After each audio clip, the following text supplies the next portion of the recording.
टीपू सुल्तान की लाश को जनाजे की नमाज के बाद कब्रिस्तान की तरफ ले जाया जा रहा था, तो आप अंदाजा कर सकते हैं कि मई के जमाने में गर्मी का मौसम होता है, खूब गर्मी थी, और जब टीपू का जनाजा जा रहा था तो उसमें हिंदू भी रो रहा था, क्योंकि जब टीपू अंग्रेजों से मुकाबला कर रहा था तो हिंदू माएं बहनें अपनी जानों को भी कुर्बान कर रही थी टीपू के लिए। कह रहे थे कि सुल्तान नहीं मरेगा, हम टीपू से पहले मरेंगे।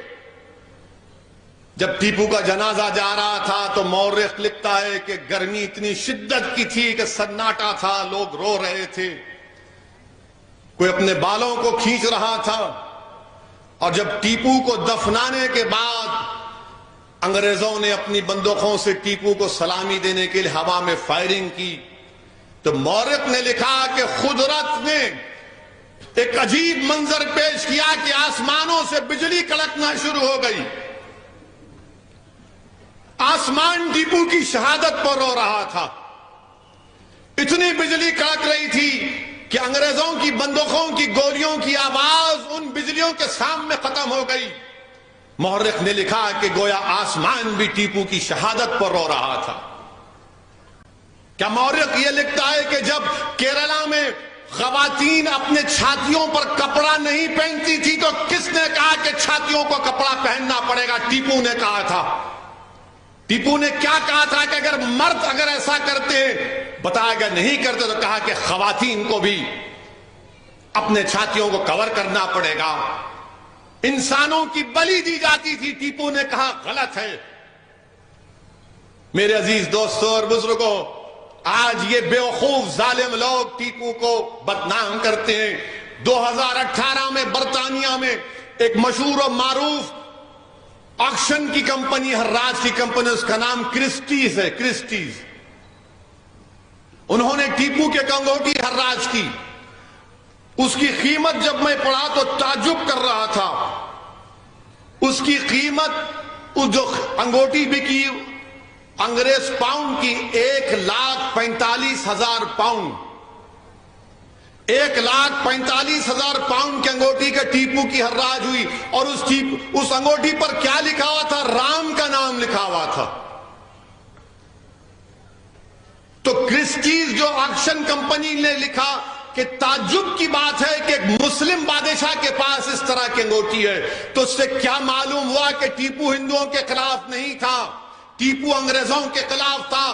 टीपू हर उस मजहब के मानने वाले के खिलाफ था जो अंग्रेजों की गुलामी को कबूल करना चाहते थे, मगर टीपू गुलामी को कबूल नहीं करना चाहता था। टीपू इस मुल्क को अंग्रेजों की गुलामी से आजाद कराना चाहता था। टीपू अजीम मुजाहिदीन आजादी है इस भारत का।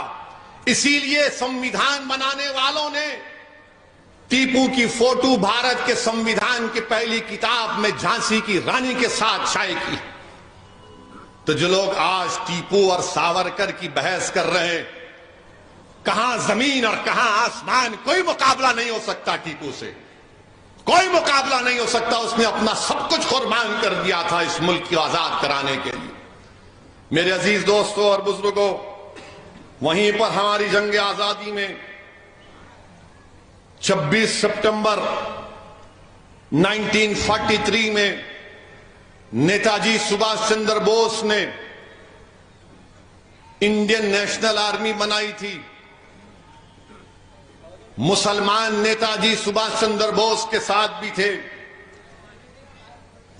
नेताजी सुभाष चंद्र बोस, जहां पर बहादुर शाह जफर की खबर आज भी है बर्मा में, वहां पर बर्मा के एक लीडर थे बामा, उनको नेताजी सुभाष चंद्र बोस ने 2.5 लाख का नजराना दिया।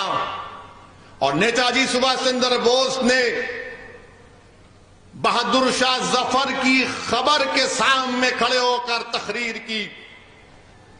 नेताजी सुभाष चंद्र बोस निहायत ही काबिल और निहायत ही नफीस तरीन इंसान थे। और नेताजी सुभाष चंद्र बोस ने जब इंडियन नेशनल आर्मी दोबारा भारत में जाकर भारत को आजाद कराने की लड़ाई में जा रही थी, तो नेताजी सुभाष चंद्र बोस ने बहादुर शाह जफर की खबर पर खड़े होकर यह शेर पढ़ा था जफर का कि गाजियों में बू रहेगी जब तलक ईमान की, गाजियों में जब तलक बू रहेगी ईमान की, तख्ते लंदन तक चलेगी तेग हिंदुस्तान की। यह नेताजी सुभाष चंद्र बोस ने बहादुर शाह जफर का शेर पढ़ा। और जब ये फौज गई तो अब मौजूदा इंपाल के इलाके को उसने कब्जा कर लिया था। अभी भारत का जो इंपाल का नॉर्थ ईस्ट का इलाका है, तो मौर्य को ये जालिमों को बताना चाह रहे हैं, ये जो गोडसे के जानशीन हैं, इनको बताना चाह रहे हैं कि बताओ, जब नेताजी सुभाष चंद्र बोस कलकत्ता से निकलकर पेशावर गए तो उस शख्स थे जिसमें पेशावर में नेताजी सुभाष चंद्र बोस को इस्तेमाल किया, उसका नाम क्या था? उसका नाम था मियां अकबर शाह। नेताजी सुभाष चंद्र बोस जब जर्मनी से यूरोप से एशिया सबमरीन में गए, कौन था वो जिसने नेताजी सुभाष चंद्र बोस के साथ था? उसका नाम आबिद हसन था, हैदराबाद के आबिद हसन सफरानी, वो साथ थे। उसके बाद जो नेताजी ने पहला डिवीजन बनाया फौज का, जो नॉर्थ ईस्ट, मौजूदा भारत का नॉर्थ ईस्ट में गए, उसका फौज का डिवीजन का इंचार्ज कौन था?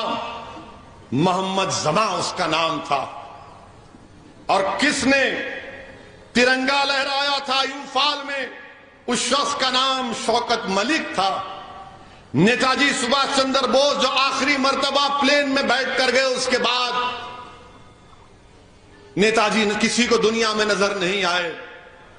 कौन था नेताजी के साथ उनके जिंदगी के आखिरी सफर में? उसका नाम हबीबुर रहमान था। उसका नाम हबीबुर रहमान था। नेताजी सुभाष चंद्र बोस के ताल्लुक से जब वो सिंगापुर में थे, तो सिंगापुर में आकर किसी ने कहा कि सिंगापुर के मंदिर में चलो नेताजी सुभाष चंद्र बोस, मगर सिर्फ आप आ सकते, आपकी आर्मी के लोग नहीं आ सकते। तो नेताजी ने कहा कि अगर सुभाष चंद्र बोस आएगा तो सब मेरे साथ आएंगे। ये नेताजी सुभाष चंद्र बोस थे। और फिर वहां पर दूसरी जंग अजीम के बाद अंग्रेजों ने जापान को हराया और सिंगापुर पर कब्जा किया, तो वहां से उन लोगों को गिरफ्तार कर लिया गया था। लाल किले में एक बहुत मशहूर मुकदमा चला। 5 नवंबर 1945 को लाल किले में मुकदमा चला और नेताजी की फौज में जो लोग थे सिपाही, उनको लाया गया। और फिर महात्मा गांधी उन नेताजी के सिपाहियों से मिलने गए थे, इंडियन नेशनल आर्मी के। तो महात्मा गांधी ने उन सिपाहियों से पूछा सुभाष चंद्र बोस के कि तुम कैसे हो? तो उन्हें कहा हम अच्छे हैं, किसी चीज की शिकायत है? तो सिपाहियों ने कहा कि गांधी जी, हमको जेल में रखा गया है लाल किले में, मगर हमको चाय दी जाती है, एक हिंदू की चाय और मुसलमान की चाय है, ये कैसे? तो महात्मा गांधी ने पूछा फिर तुमने क्या किया? तो उन्होंने कहा गांधी, हमने हिंदू और मुसलमान की चाय और हिंदू मुसलमान का खाना मिलाकर खाना खाते हैं। हम ना हिंदू की चाय पीते हैं, ना हिंदू हिंदू की चाय पीता है, ना मुसलमान मुसलमान की चाय पीता है।